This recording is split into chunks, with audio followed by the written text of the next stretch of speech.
Welcome everyone to our channel, Music Lovers. Today, we're going to dive a little into the history of the favorite band of many, Air Supply, and their journey that conquered the world. From their humble beginnings to international success, this band has left a lasting mark on the music industry and in the hearts of many. Without further ado, let's get to the video. The famous band Air Supply was formed in Australia in 1973, with its main members being Australian Russell Hitchcock and Englishman Graham Russell. Let's start by talking first about the lead vocalist, Russell Hitchcock. He was born in Melbourne, Australia, on June 15, 1949.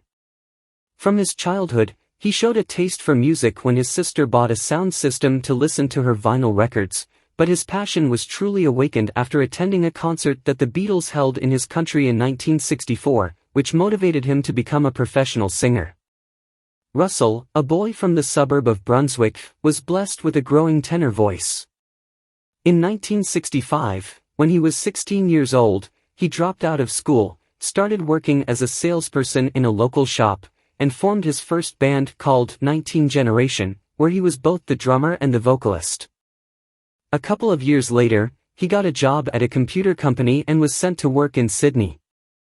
There, his then-girlfriend convinced him to audition for a role in the rock opera Jesus Christ Superstar. Although he was hesitant, he decided to take a chance and auditioned without knowing that this action would change the course of his life. Not only was he accepted into the production, but it was there that he would meet his great friend and bandmate for the next decades, Graham Russell. Graham was born in Nottingham, England, on June 11, 1950. Since learning to read, he demonstrated a great passion for poetry, music, and books. Additionally, he taught himself to play the guitar and percussion, dedicating hundreds of hours to practice. When he was 10 years old, he experienced a tragedy that marked him forever, the premature death of his mother due to cancer, which led to a severe depression and a trauma that caused him to lose his voice for several months. Graham could only communicate through a notebook, where he wrote down answers to questions his family asked him or conveyed the things he needed. It was truly a traumatic experience for him. Shortly after making so many notes, the young man started writing small verses in them, which became his first songs.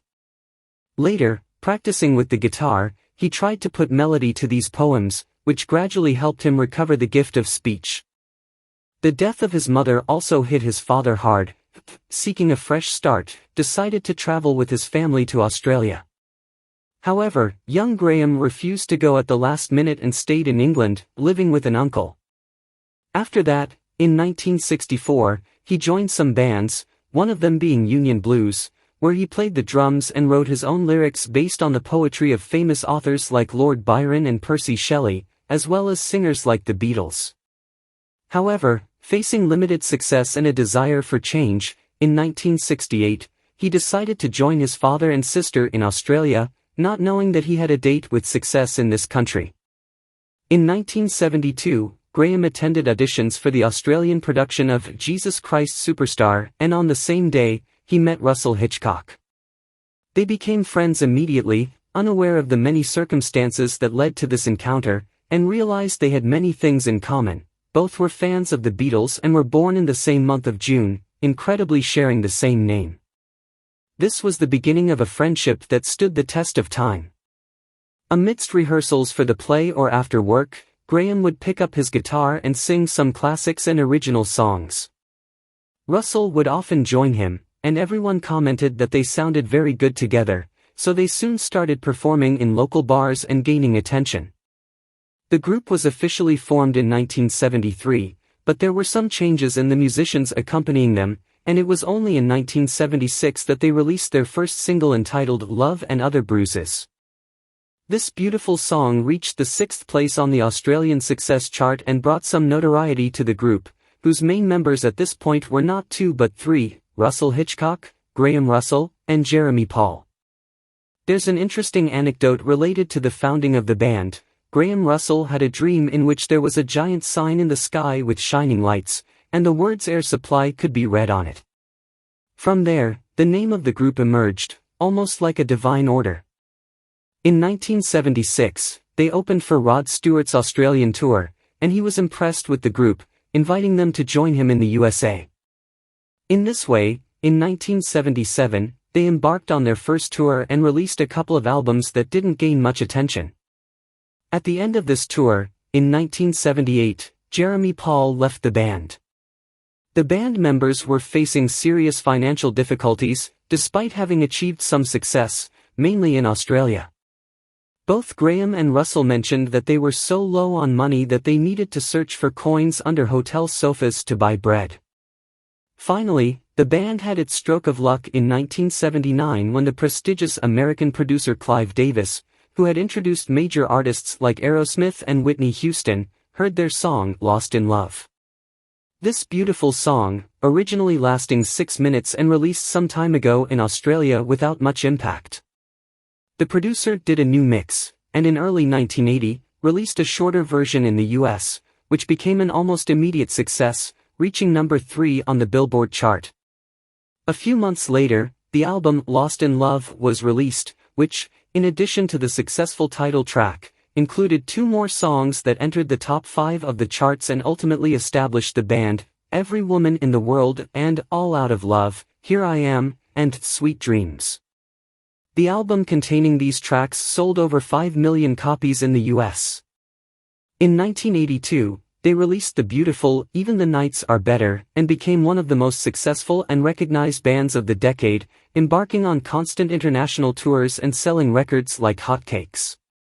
In 1983, Air Supply released what would be their most successful album titled Greatest Hits, which included an incredible ballad written by the talented Jim Steinman, titled Making Love Out of Nothing at All. This propelled the album to sell over 20 million copies over time, breaking all the band's records. In 1984, their song I Can Wait Forever was included in a scene from the blockbuster movie Ghostbusters. In 1985, they released 2 excellent songs that reached the top of the charts, the theme, Just As I Am, and a new version of the successful The Power of Love, originally by Jennifer Rush. In 1986, they released Lonely Is the Night and One More Chance, which gained more popularity in Latin America than in the US. In 1987, they performed with great success at the prestigious Vina del Mar Festival in Chile, where they were acclaimed and cheered by the audience. In 1988, Russell and Graham decided to take a break, during which Russell released his first solo album, which achieved moderate success with songs like Where the Feeling Go and The Sun Ain't Gonna Shine Anymore. Russell's second solo work, released in 1990, had better results, and the single, Swear to Your Heart, was featured in the soundtrack of the movie Arachnophobia and reached number 9 on the Billboard chart in July 1991. In 1993, their song, Goodbye, achieved moderate success.